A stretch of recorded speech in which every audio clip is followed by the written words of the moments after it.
هاي، ازيكم؟ انا رضا. هنعمل مع بعض النهارده سبلاي بطريقه حلوه ولذيذه جدا.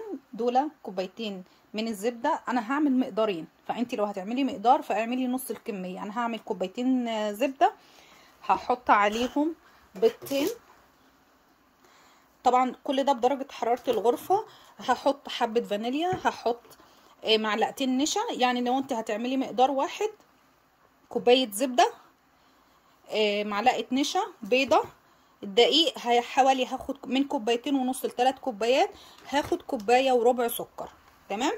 طبعا انا هنا جايبه الرول ده علشان هعملها واحشيها من جوه. وطبعا هنا القطاعات اللي هي القطاعات اللي هي معتاده.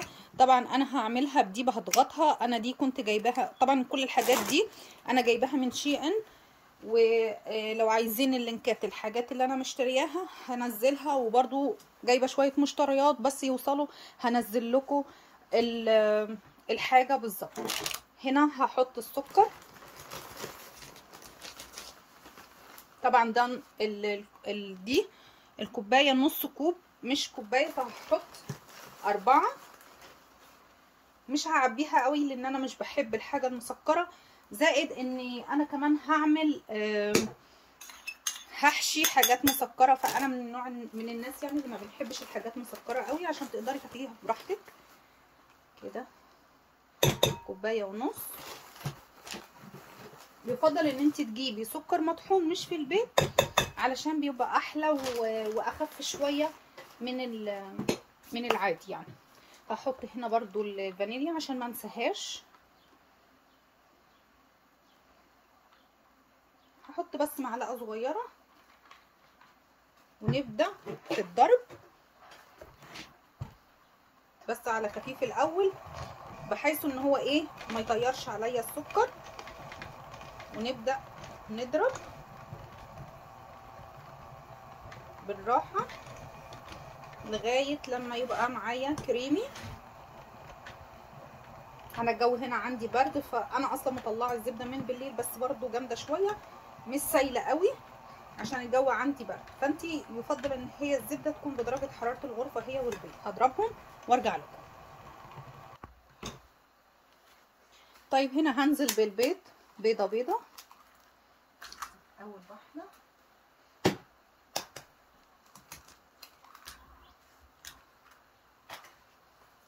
هبدا اضرب كمان.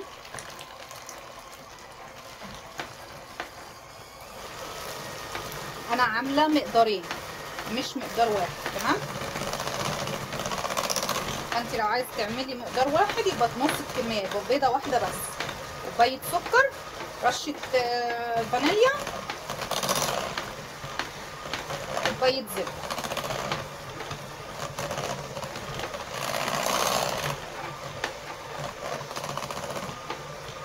هضربهم كويس قوي لغايه لما يبقوا كريمي معايا وارجع لكم.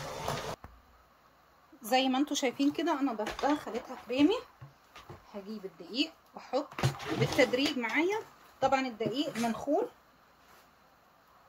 هحط كده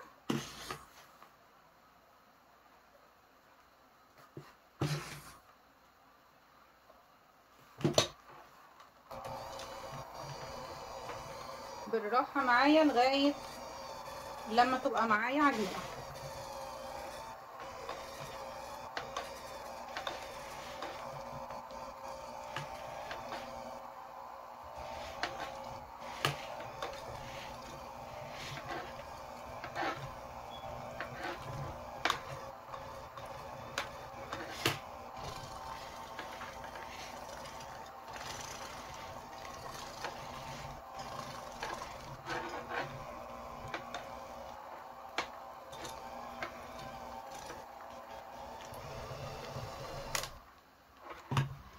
هنضف المضرب والبس جلافز وارجع لكم.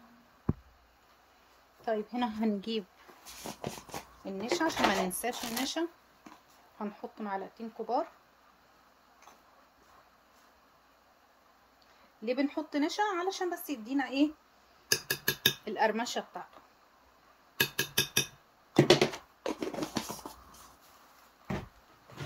هنا هنحط باقي الدقيق. احنا حطينا الكوبايه ونص في الاول لغايه لما العجينه تبقى ملمسها واضح معانا. انا الدقيق مش بحب اعايره قوي لان في دقيق عن دقيق بيفرق، في دقيق بيشرب، في دقيق لا، بس اهم حاجه ان هي تكون ملمسها طري شويه عشان نقدر نشكل فيها.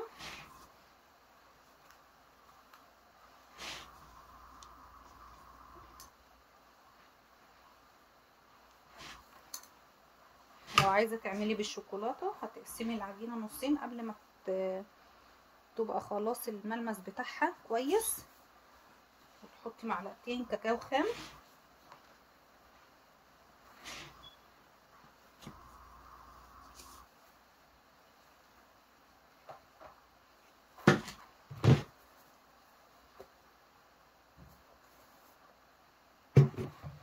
هنا بتحطي، هو هياخد من كوبايتين ونص المقدار الواحد ل3 كوبايات على حسب نوع الدقيق.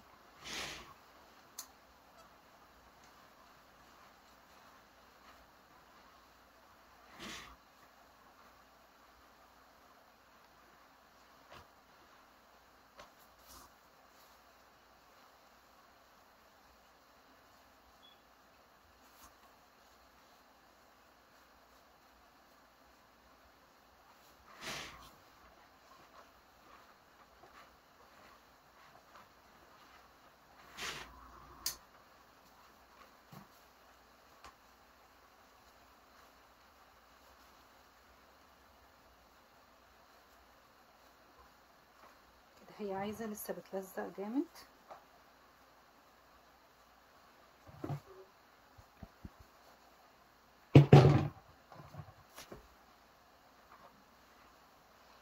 لغايه لما تحسيها ان خلاص يعني عارفه اللي هي بتخلع في ايدك، هتبقي خلاص كده عرفتي ان هي اتلمت معانا العجينه. عجينها كويس وارجع. طيب هنا هنرجع بقى، خلاص عجنتها زي ما انتم شايفين، بصوا حلوه قوي قوي. طبعا هنا انا الحاجه غسلتها ونشفتها وجهزت الطريقه اللي انا هبدا افرد بيها. هتبقى في طريقه حاجه ان انا هقطع بقطعات اي اشكال عندك. لو ما عندكيش الاشكال، اي كوبايه عندك الجزء ده خفيف ممكن تقطعي بيه اي اشكال. انا هقطع بده، وطبعا هعمل اللي هو الرول ده. دي ممكن تجيبيها من شيئن او المسلدمات بتاعت الحلواني هتلاقوها، بس انا طبعا عشان هنا مفيش فانا جبتهم من شيئن. اللي محتاجهم يقولي وانا هنزل له اللينك. هنرش بس رشه خفيف خالص خالص خالص هنا من الدقيق بس كده على المفرش السيليكون عشان اقدر افرد بيها. هجيب حته من العجينه. طبعا انا مشغله الفرن زي ما اكون هعمل كيكه بالظبط. هحط هنا قطعه العجينه، وهجيب طبعا لازم لو ما عندكيش ورقه زبده تقدري تعمليها لو ما فيش ورقه الزبده دي ممكن تعملي طبعا بطريقه سهله، اللي هو كيس بلاستيك بتفرديه من تحت ومن فوق علشان سهله تبقى معاكي في الفرد. هنعمل كده وهنبدا نفرد. مش عايزاها تخينه قوي ومش عايزاها رفيعه قوي عشان ما تتحرقش. تمام. هنفرد هنا كده.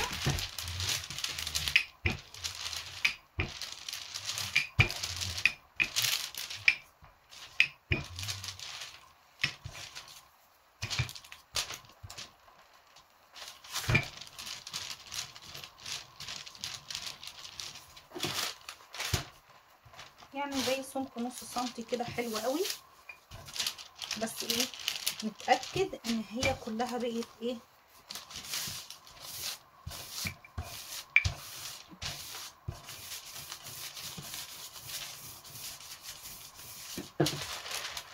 كده. ونجيب بقى القطعه اللي هنقطع بيها ونجهز الصاج اللي هنحط عليه.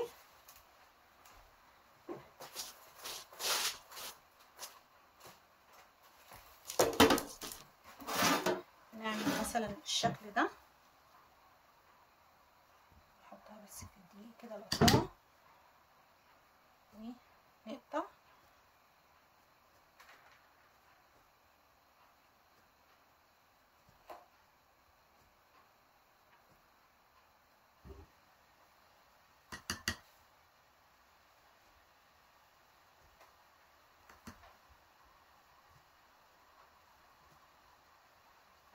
وهنشيل الزيادات دي بالطريقة دي.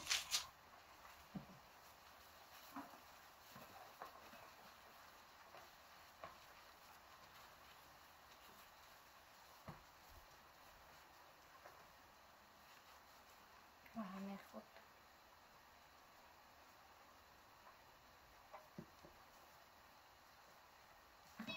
ده كده.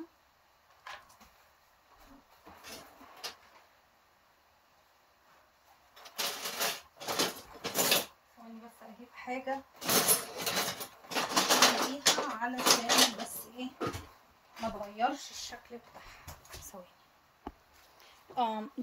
دي بتاعت طعمية، كنت جايباها في يعني حاجة بتاعت فلافل او طعمية. بصوا شايف كده، نحطها. هي تبقى صغنونة حلوة. انا بحب الحاجات الصغيرة، ما بحبش الحاجات اللي هي بتبقى ضخمة كبيرة.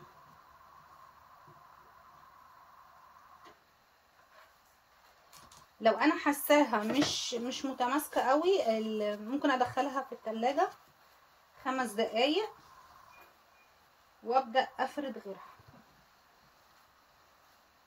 او ممكن كمان افرد على الورقة نفسها، يعني احط ورقة الزبدة وافرد واقطع. شيل ده كده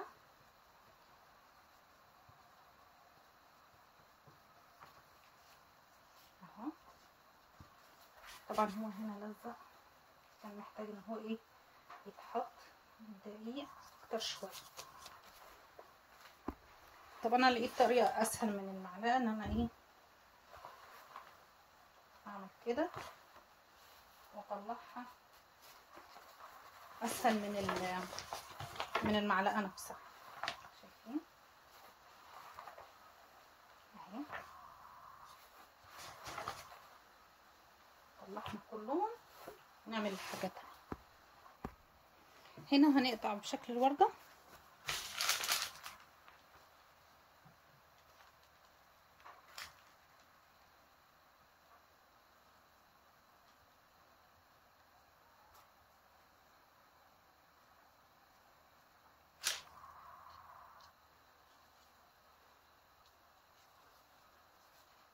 علقت في البتاع نفسها مع اني حاطه لها دقيق. هي شكلها لذيذ قوي. هخلص كل الكميه بالشكل ده وارجع لكم. هنا هنعمل السيجار. طبعا هنساوي الاطراف كده.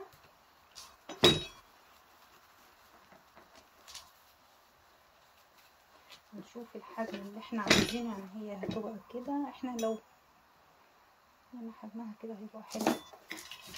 هنقطع كده، نقطع كده، نحاول نساوي الاطراف.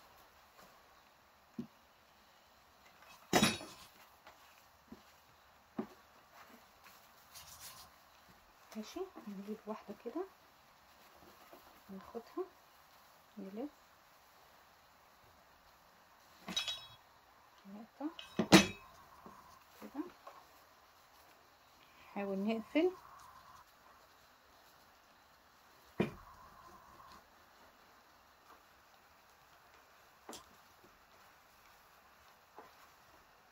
هنلفها كده.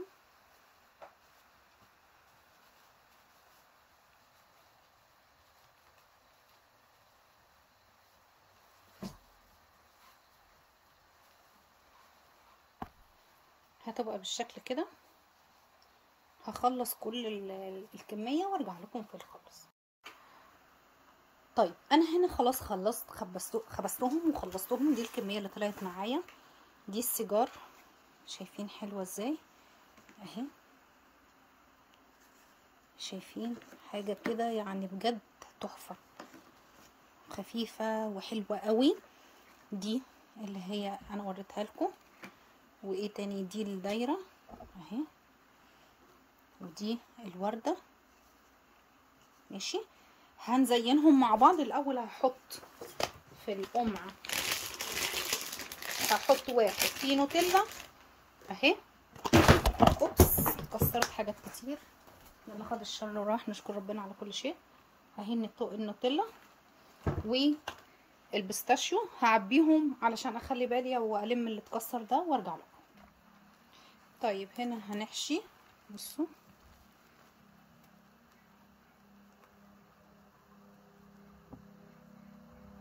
زي كده.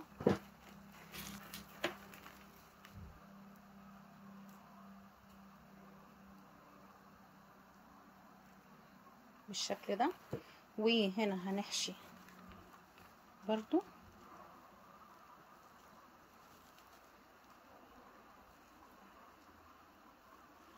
اهو من جوه حشى. الحشو اللي انت عايزاه بتقدري تحشي بيه. هنا ممكن نعمل ازاي،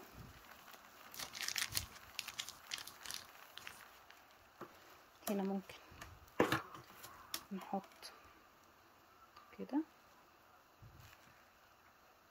تمام، ونحطها كده ماشي بالشكل ده. نحط حبة صغيرة كده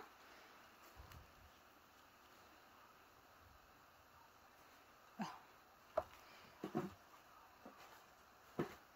نيجي نحشي الشوكولاتة النوتيلا نفس الحاجة.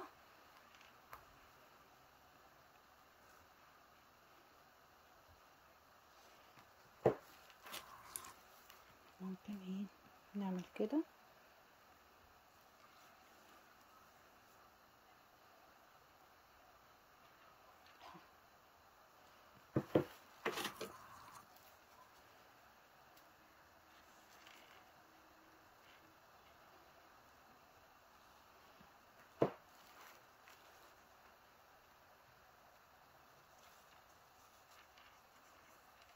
نلفها عشان ايه تبقى بالشكل ده. نحشي اللي هي دي الرول او السيجار،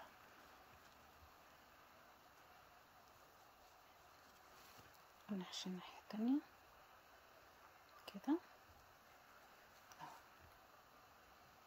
تمام.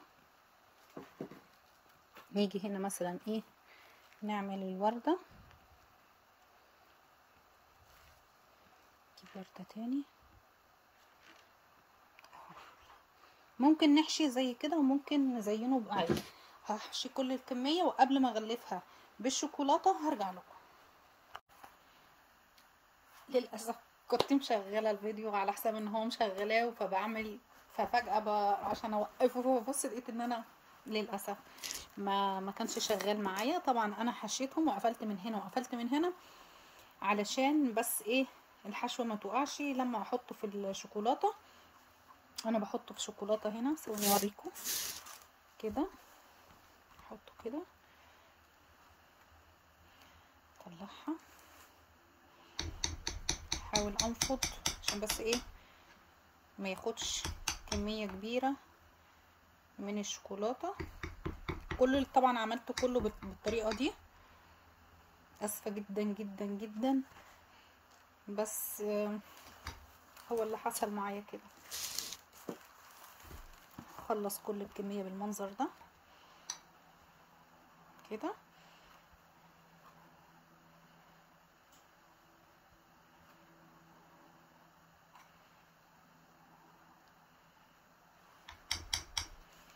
بفضل اخبط فيها ليه؟ لان عايزة الشوكولاتة تنزل ما يبقاش ايه تقيل كمية كبيرة فهيبقى مسكر قوي. انا مش بحب الحاجة المسكرة. ناخد كده كده نعدل، بنغطسه ونطلعه وهكذا لغاية لما الكمية كلها.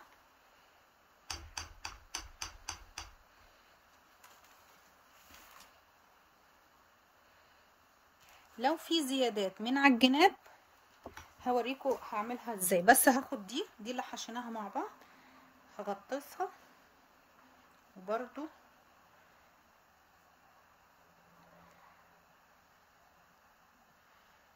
كده.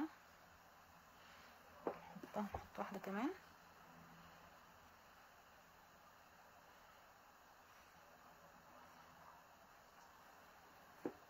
ناخد الوردة، مش هعملهم كلهم يعني، هخلص كل الكمية بالشكل ده وهوريكم الشكل النهائي ليهم. هنا بصوا انا حطيت في قمع شوكولاتة بيضة وهزين بالطريقة دي. نفتحه بس بالسكينة كده وننزل.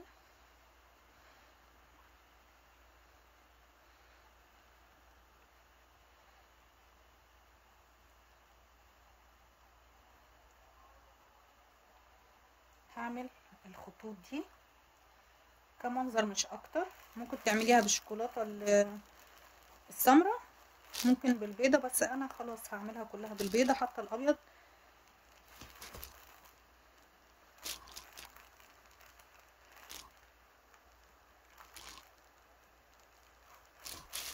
شكله جميل جدا.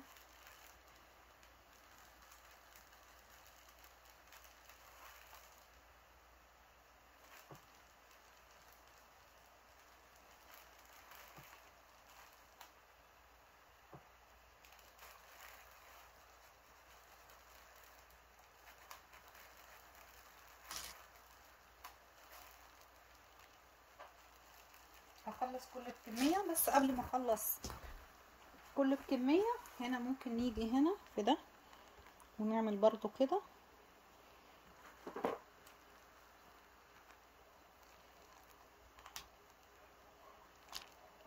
انا مش شايفين، وانا افتكر ان انا موريكم، معلش عشان ببقى مركزة في الحاجة كده. هنا في الفستق ممكن نعمل ايه، حبة صغننة كده هنا برضو. هخلص كل الكمية واوريكم الشكل النهائي. وبكده اكون خلاص خلصت. زي ما انتوا شايفين حاجة كده رهيبة،